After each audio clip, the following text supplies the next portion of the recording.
우리가 너무나 중요한 것은 율법주의, 리걸리즘이라고 하는 율법주의 종교 전통을 따라서 우리가 뭔가를 지킴으로써 하나님의 은혜와 생명을 누리는 것이 아니고, 또 반대편으로 우리가 아무렇게나 살아도 우리가 하나님께 택함을 받았기 때문에, 우리가 뭔가 라이센스, 자격증을 받은 것처럼 이것을 내가 받았기 때문에 어떻게 살아도 나는 하나님의 은혜와 천국을 누리게 되고 결국에는 내가 택함 받고 하나님의 나라의 천국에 들어가게 된다라고 하는 그러한 방종주의, 이 둘 사이에 하나님께서 우리에게 주신 생명의 길은 하나님의 성령 안에서 누리는 생명, 은혜, Liberty in the Spirit, 성령 안에서 누리는 자유라는 것입니다.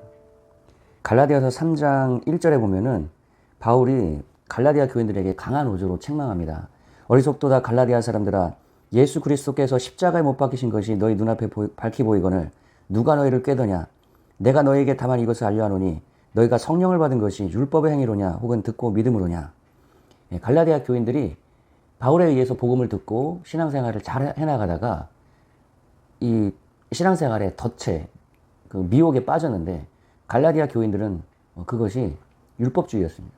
믿음으로, 예수 그리스도를 믿음으로 예수와 하나됨으로 그 예수 그리스도를 통해서 성령을 받고 성령으로 신앙생활을 하던 갈라디아 교인들이 율법주의, 여기서 갈라디아 교인들에게는 이제 할례에 관한 것이었는데, 할례를 받음으로 하나님의 백성이 되고 하나님께 인정을 받고 구원을 받고 또 예수를 믿는 믿음도 필요한 두 가지를 모두 다 해야 하나님의 의로운 백성이 된다라고 하는 거짓 율법 교사들의 가르침을 이들이 받아들이기 시작했던 것이죠. 우리가 신앙생활을 하게 되면은 대부분이 처음에 은혜 받고 성령 체험을 하고 성령 받고 나서 빠져드는 이 미혹과 덫이 율법주의입니다. 오늘날 한국 교회는 주일을 잘 지키고 그리고 11조 드리고 그리고 예배와 절기들을 잘 지키면 이 땅에서 하나님의 은혜와 축복을 받고 또 죽어서도 천국 간다 라고 하는 방식으로 신앙생활하는 분들이 상당히 많습니다. 지켜야, 예배도 지키고 교회 전통도 지키고 또 그리고 교회 봉사하고 목사님 잘 섬기고, 그렇게 모든 하나님의 말씀의 그 율법들과 전통들을 잘 지켜야 이 땅에서도 하나님의 은혜와 축복을 누리고 죽어서 천국 가기 위해서 지키는 방식의 신앙생활을 하게 되죠. 이 율법주의가 문제가 뭐냐면 그 가운데 하나님의 성령으로 하나님과 믿음의 관계 속에서 하나님을 알아가고 하나님과 동행하는 삶을 성령께서 우리 가운데 이루시는데, 성령님과 교통하고 교제하면서 하나님을 알아가는 하나님과의 관계가 그 가운데 없다라는 것이에요. 그냥 지키면 되는 것이죠. 물론 그 가운데서 이 모든 것을 지키면서 하나님과 관계 속에서 교제하면서 동행하면서 살아가시는 분들도 계십니다. 그러나 상당수 많은 부분들은 하나님을 알아가는 지식과 관계 속에서 자라가는 것이 아니라, 하나님과 우리 안에 계신 성령님 안에서 동행하는 삶이 아니라 그냥 교회 와서 예배 드리고 절기 지키고 그리고 헌금 드리고 교회 봉사 지키면, 그러면 하나님의 은혜와 축복 안에 살아가는 것으로 생각하고 하나님과의 관계와 교제 가운데 자라가는 삶이 더 이상 그 가운데서 이어지지 않는다는 것이에요. 또 하나의 반대편의 덫은 라이센스라고 하는, 하나님으로부터 내가 은혜 받고 내가 구원받았고 하나님께 택함 받았기 때문에 내가 어떤 삶을 살아도 나는 결국에는 구원받을 것이라는 거예요. 이것은 우리가 경계하는 구원파적인 믿음인데, 상당수 많은 부분들이 흔히 예정론이라고 하는 이 안에서 내가 예정받고 택함 받았기 때문에 내가 무엇을 해도 하나님으로부터 택함 받은 이 택함은 절대로 변할 수 없는 것이라는 거예요. 여러분, 로마서 8장에 그리스도 예수 안에 있는 하나님의 사랑에서 우리를 끊을 자가 없다라고 하는 부분도요, 그리스도 예수 안에 있는 하나님의 사랑입니다. 로마서 8장 31절에 그리스도 예수 안에 있는 하나님의 사랑을 얘기할 때 먼저 바울은 로마서 8장 1절 2절에 그리스도 예수 안에 있는 생명의 성령의 법에 대해서 바울이 얘기하죠. 하나님의 사랑은 그리스도 예수 안에 있는 생명의 성령의 법을 따라서 살아가게 될 때 성령으로 우리에게 하나님의 사랑이 주어지고 하나님의 사랑 가운데 우리가 거하게 되고, 우리가 성령 안에 있을 때, 성령의 지배 가운데 있을 때 그 어떤 누구도 하나님의 사랑에서 우리를 끊을 자가 없는 것입니다. 우리가 그리스도 예수 안에 있는 생명의 성령의 법을 떠나서 우리가 방종의 법으로 육신의 법을 따라서 살아가게 될 때 우리는 죄와 저주의 그 사망의 법 가운데로 다시 우리가 들어가게 되는 것이에요. 그래서 바울은 로마서 8장에서 그렇게 강조했던 겁니다.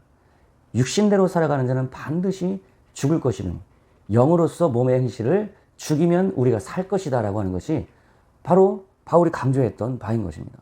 육신대로 살아가게 되면 우리는 죄와 저주의 법 안에서 다시 죄에 종살이 하게 되면서 결국에 우리 영이 죽게 되는 것인데, 영으로서 우리 안에 계신 성령으로서 우리가 몸의 행실을 죽이고 살아갈 때에 성령으로 우리가 하나님의 은혜와 사랑과 영원한 생명을 누리면서 살아갈 수 있다는 것을 바울은 강조했던 것이죠. 그래서 우리가 신앙생활은 우리가 너무나 중요한 것은 율법주의, 리걸리즘이라고 하는 율법주의 종교 전통을 따라서 우리가 뭔가를 지킴으로써 하나님의 은혜와 생명을 누리는 것이 아니고, 또 반대편으로 우리가 아무렇게나 살아도 우리가 하나님께 택함을 받았기 때문에 우리가 뭔가 라이센스, 자격증을 받은 것처럼 이것을 내가 받았기 때문에 어떻게 살아도 나는 하나님의 은혜와 천국을 누리게 되고 결국에는 내가 택함 받고 하나님의 나라에 천국에 들어가게 된다라고 하는 그러한 방종주의, 이 둘 사이에 하나님께서 우리에게 주신 생명의 길은 하나님의 성령 안에서 누리는 생명, 은혜, liberty in the spirit, 성령 안에서 누리는 자유라는 것입니다. 여러분, 우리 안에 계신 성령님이 여러분 우리 안에서 생명을 주시고 성령님이 우리에게 구원의 은혜를 누리게 하시고 성령님이 임하시면 권능을 받고, 사도행전 1장 8절에 말한 대로 너희가 성령 임하면 권능을 받고 예루살렘, 유대, 사마리아 땅끝까지 내 증인이 된다는 것은 성령이 임할 때의 권능, 하나님의 나라 통치가 임하게 되는 것이고, 하나님의 나라 통치가 성령으로 우리 안에 다스리는 그 나라가 우리 안에 이루어지게 될 때 우리가 어딜 가든지 우리의 지역으로부터 땅끝까지 가면서 성령으로 우리 안에 있는 하나님의 나라를 나타내고 증거하는 삶을 살 수 있게 된다는 겁니다. 그래서 우리의 삶은 성령의 충만을 받고 성령의 인도를 따라가는 삶이 우리의 삶의 가장 중요한 영적 생활, 신앙생활의 본질이기 때문에 바울은 서신서마다 성령의 충만을 받으라. 에베소서에서는 5장에서 성령의 충만을 받으라. 성령의 충만함도 계속해서 성령의 충만함을 받으라는 거예요. 예전에 한번 성령 충만이 아니라 계속해서 성령의 충만함 가운데, 성령의 충만함이라는 것은 여러분 성령이 뭔가 확 나타나서 은사가 좀 나타나고 이런 것을 얘기하는 것이 아니에요. 그렇게 나타나는 경우도 있을 수 있겠지만은 성령의 계속되는 충만함을 받으라는 것은 계속적으로 성령의 지배를 받고 성령이 이끄시는 대로 살아가는 삶을 살아가는 것이죠. 갈라디아에서도 5장에서 너희가 성령의 인도하심을 받으면 율법의 저주 아래 있지 않을 것이다 얘기하죠. 성령님과 함께 동행하라, 성령님과 함께 걸어가라, 이렇게 또 얘기하죠. 계속해서 바울이 강조하는 건 성령을 쫓아서 성령님과 동행하는 삶을 살아가라는 거죠.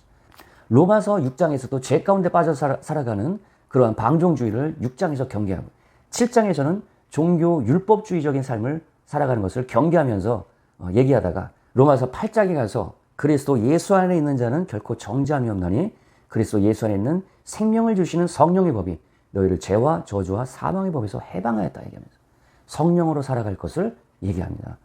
여러분, 그래서 우리가 기억하실 것은요, 우리의 신앙생활은 끊임없는 성령으로 동행하는 삶. 바울이 디모데 후서 4장에 가서 그것을 얘기하는 거예요. 내가 끝까지 믿음을 지켰다는 것은 성령님과 동행하면서 끊임없는 믿음의 삶, 성령님이 이끄시는 대로 믿음으로 주님을 쫓아서 동행하는 삶을 생을 마치는 그 순간까지 살았다는 것입니다. 여러분, 율법주의에 덫에 빠졌습니까? 여러분 혹시 자유주의, 방종주의에 덫에 빠졌습니까? 여러분, 예수님의 삶을 보십시오. 예수님은 침례를 받는 순간 성령의 충만함을 받고 성령에 이끌려서 광야를 행진해 가면서 이제 사역을 향해서 나아가시는데 그때 사단이 예수님을 가로막죠.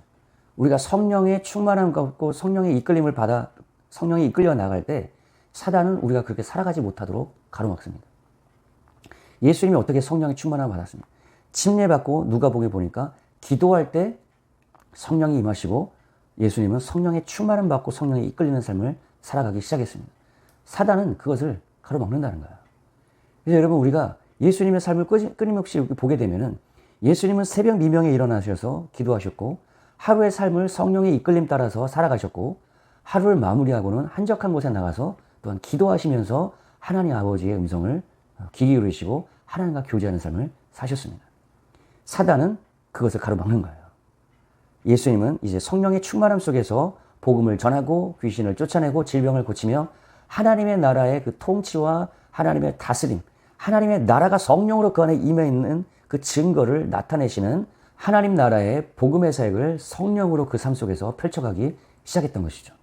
그래서 여러분, 우리의 삶을 다시 한번 여러분 정비하고 정돈하시면서 하루를 여러분 정하셔서 새벽에 기도하시고 또 성령의 충만함 속에서 하루를 성령님과 동행하면서 성령 안에서 행하시며 하루를 마치면서 성령님과 또 다시 한번 교통하고 대화하면서 하루를 정리하시는 그런 삶으로 성령의 충만함 속에서 성령의 이끌림으로 성령 안에서 하나님과 동행하는 여러분의 삶이 되시기를, 그렇게 하나님의 나라의 놀라운 복음의 사역과 그 증거가 여러분의 삶을 통해서 나타나는 그러한 예수의 증인으로 살아가는 여러분 되시기를 예수님의 이름으로 축원합니다.